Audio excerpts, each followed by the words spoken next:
Hey, good morning. Yes, it is. It is Wednesday, July 17th. Hump Day, right? So I thought today we would talk about, you know, the different aspects of how do you spread your work out? Because I don't know how you guys are, but sometimes it's either feast or famine, one or the other. And we're working with different customers on so that we don't have to say no. So stay tuned.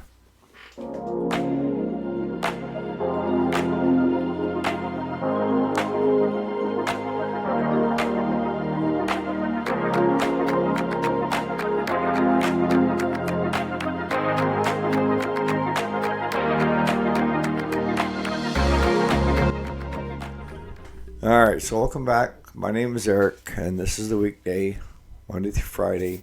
Today is Wednesday. And we're talking about, you know, it's one thing I don't think it's a good thing to never say no to a customer. There are times and places, all right? And this is where be the customer. If you're you're slammed and you know you can't get to the machine for at least 2 weeks, tell them that. You know, because what ends up happening is the lack of communication between you and your customers are what tend to cause friction, right? And that's where, you know, where they say the bad travels fast, good travels slow.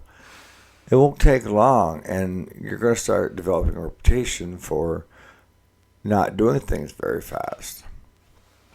And you may have gotten 20 things in the day before. Doesn't matter. So you have to be in the customer's shoe. Understand what the customer's going through and what they're hearing. If they're telling you, can you have this out in a couple days so I can get my yard finished? Be honest.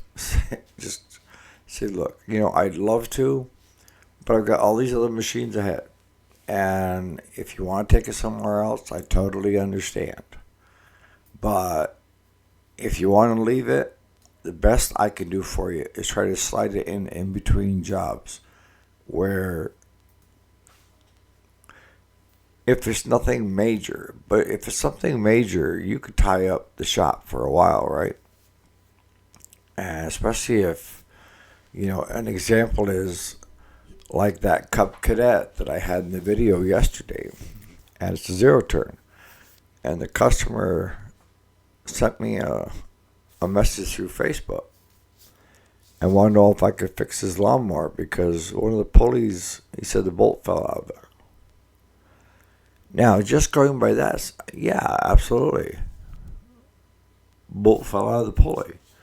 Idler pulley, deck, spindle with a pulley, sure. And I had him bring it. The only time he had off was Sunday, so I set up a time in the morning to be at the shop to have him drop it off because I wanted to talk to him, and he wanted to talk to me to explain what was going on with the lawnmower. So I see him pull in the driveway and then back in, and I helped him drop the gate, and he was saying he was moving right along, and all of a sudden everything stopped. And he said when he looked underneath, he said this pulley fell off, and he grabbed it with his bare hands, and he said it was hotter than heck. I'm like, yes, technically that is a pulley, but really it's a PTO clutch with the drive pulley mounted to the clutch. They do come apart, yes. But that bolt isn't just some regular bolt. That bolt is up in the crankshaft. And I don't know about you guys, but I've never seen one break like that. I've seen them get so hot that they'll start smoking and melt everything in sight. But more apt than not, something wasn't right with that clutch and it was causing issues. And I think what he left out was he put a wrench on it. And I've seen him twist off in the crankshaft if you're not careful, especially if you put too much torque on them. You got to baby him back and forth a little bit. It's just like the mechanic's hand knows, understands, puts his hand on a wrench or a ratchet, right? But to have it knocked out in just a couple of days, the answer would have been no. It could be simply getting it in, drilling it out, tapping. We have the easy outs and stuff that we can use. But a lot of times, if it's within the length of a drill bit, we can drill it out and then run an easy out and bring the rest of it out through, right? But I don't know if the clutch is bad. I don't know if something on the deck was causing the clutch to get hot. But they're like, we want a complete service, check all the blades, belts, and all the other stuff while it's here. Yes, perfect. But I would never guarantee he'd have his mower back in a couple of days. And I told him, I said, look, let's see what we can do with this clutch and this PTO and this, up into the crankshaft bolt. What's left is up in there. We'll deal with that first. And if we can get that taken care of, then we'll deal with the rest. But until we do the bolt, what's left of the bolt up in the crank and the clutch, I'm not guaranteeing anything. And, it's like the Ford New Holland tractor that came in that sometimes had hydraulics. I couldn't get it to move at all. So the nice thing is it's got an external hydraulic pump on it, right? So we can get at the hydraulic pump. I'm not sure if the loader has to come off yet. I haven't gotten into it that deep. And he said that his brother thought possibly a seal. Well, if a seal went on the pump, it could very likely happen that way. But not likely. I mean, they do have pump rebuild kits, I think, for that pump. And we could go that route. But I already checked on eBay and Amazon. You can pick up a brand new pump for, $230, $240 plus tax. So it's not, hopefully, at the very least, we'll just do a swap. But I want to see what the hydraulic filter looks like. I want to see what the hydraulic fluid looks like. But again, I'm trying to meet customers' expectations. And that is, I don't ever promise to have something done in and out at any certain time. If it's slow, I should be able to get it in and out in a day or two. If it's slamming, we could try to get it in and out, especially if it's a regular customer and we've got new customers that come to us. But if you stay honest and you keep the customer in the loop, because, the worst thing you want is to have a customer show up and is very angry that their machine hasn't been touched. You're a piss poor shop, an employee and owner, and they're loading the machine, taking it somewhere else. Right? You don't want that either. So what's the trade-off? The trade-off is, I know certain customers, like we had a call yesterday. One of our customers has been a long-time customer. We do a lot of tractor work for him. And he wanted to know, he bought a new master cylinder for one of his big tractors. And Claude and I had worked on one that was just a little bit smaller. And we replaced the master cylinder and got brakes and everything all back for him. Thrilled. His son-in-law put this master cylinder on, and the pedal goes down 3/4 before it wants to stop. So either the shoes weren't adjusted correctly, or you got air in the lines, and it didn't get blood enough. But this guy is a, what do you call him? Heavy equipment mechanic. He works on tractor trailers and that stuff. Not so much tractors, but the big rigs on the side of the road. When you need help, 911, that's him. He comes out and tries to get you fixed there. If he can't get you fixed there, you're going to get you towed. One or the other. So with him, we said absolutely we'd love to do it. But don't look for it to come in and out quick. And I said, I wish you would have got a hold of us, like 2 weeks ago, because it was slow then, right? But I was thinking that. I didn't tell him that. But he says, you know what? He says, because Claude and I both talked to him. He says, you know what? I know you're trying to get hay in. Why don't you go ahead and concentrate on that? And I'll bring it over in 2 to 3 weeks. And while it's there, I want it painted and decaled. More work. Just by being honest with our customer, we not only got the brake job to finish up, which I don't think is anything serious. I don't think, the son-in-law did anything wrong. But we added more work because we do paint and decal farm tractors. It's not worth it for lawnmowers because we charge over $500. So, but that's what I mean by keeping your customer in the loop. If you're honest, they will work their schedule around you.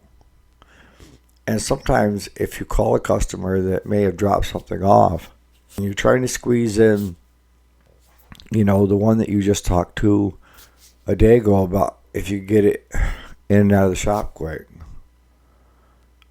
and explain to them, how soon do you need your lawnmower back? I've done this before. And they're like, no hurry, we have 2. Why? So, well, I've got this one person that really needs their lawnmower, and can I bump yours back and bring theirs in your spot, and then you take their spot, or I'll get you in the next event? Absolutely. You're communicating with the customer. You're asking the customer, and you also know what it's like to be that customer, whether because you've been a customer for many businesses, right? Everything from Walmart to your grocery stores to your local repairs, hardware. And you have certain expectations as a customer, right? So why wouldn't yours? And it's easy to get overwhelmed, and I see this more as owner than I see this as the shop foreman or mechanic. The owner will take on more work than the shop can handle.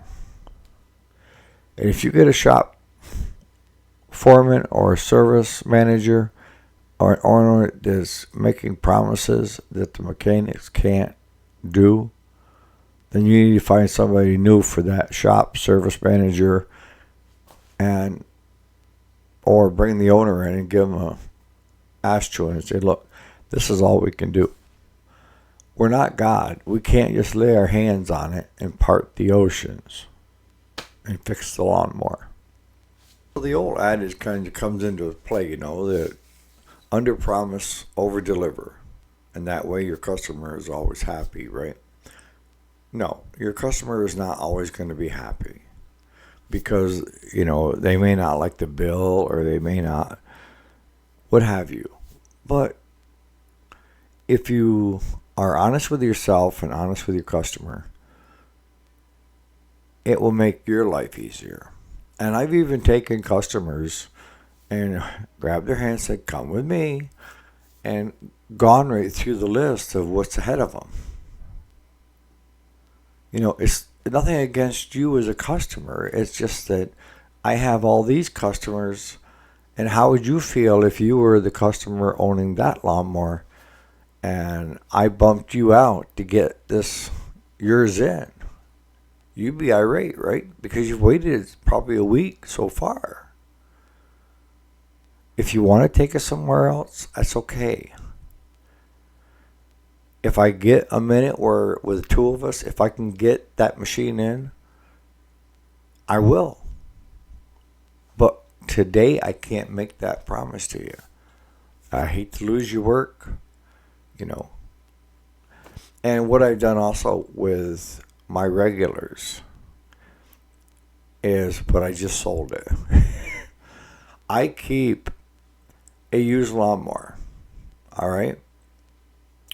This spring I bought a 46-inch cut Husqvarna riding lawnmower. Good size, beautiful looking lawnmower. And that I would lend out as a loaner for those customers that just had to get the yards mowed. Especially you get inside like a city limit type thing where they dock you if your grass gets a certain height, and they'll actually bring their own machines in and charge you a stupid number for doing your lawn. But that all, for me, rolls into customer service, trying to give the best customer service. And just last week, I had a customer that, with a simplicity, that was having issues with, taking the deck belt all the time. And come to find out, the biggest culprit is their grandson was doing hayfields with it. No. So I took my Husqvarna over and I dropped that off so I could work on hers and she could get her lawn done. But I sold that this week too. But not to fret, I bought 2 more yesterday. And one of those is going to be a loaner. And one's zero turn and one is, one of the nicer Troy belts. I can either sell one, sell both, or hold them both back to put them out as loaners. Because that goes a long ways, as not to inconvenience your customers. Now you got to be careful. And a lot of times I base it off what the customer's machine looks like that's being repaired. If it looks like they drive it like they stole it, probably not. Where I'm seeing they don't check the oil, they don't do anything, they just have us do a service and they just drive it all summer long without checking anything until something breaks. Those I'm a little more hesitant, but most of my customers are pretty good. And either Claude or I have gone through it with them of things you should be checking on a daily basis. If your steering starts getting a little bit tight in the front, give it a couple shots of grease. And if your transmission starts to whine, don't just keep going. Call us and we'll come out and check, make sure the fluid is up where it needs to be so you don't burn out your hydrostatic transmission. Easy peasy. So on that note, I'm going to close it out. But the biggest thing is in order to give the best customer service, you have to understand what your customer is hearing and feeling. And it's not hard to do. If you know that you've got a ton of work out there and you're not going to get to it for a while, how would you feel as a customer? Would you feel good if you told yourself that you'd have it out in a couple of days, even though you're 2 weeks out? And then get a reputation for being a slow shop when in fact you're turning and burning like crazy, but you've got so much stuff in such a short period of time that you're now behind the 8 ball. It's not anything to do with the quality of work or the quantity of being kicked out. It's you overpromised that customer. On that note, you guys have a great Wednesday. We'll see you here bright and early tomorrow morning. Thanks again for watching.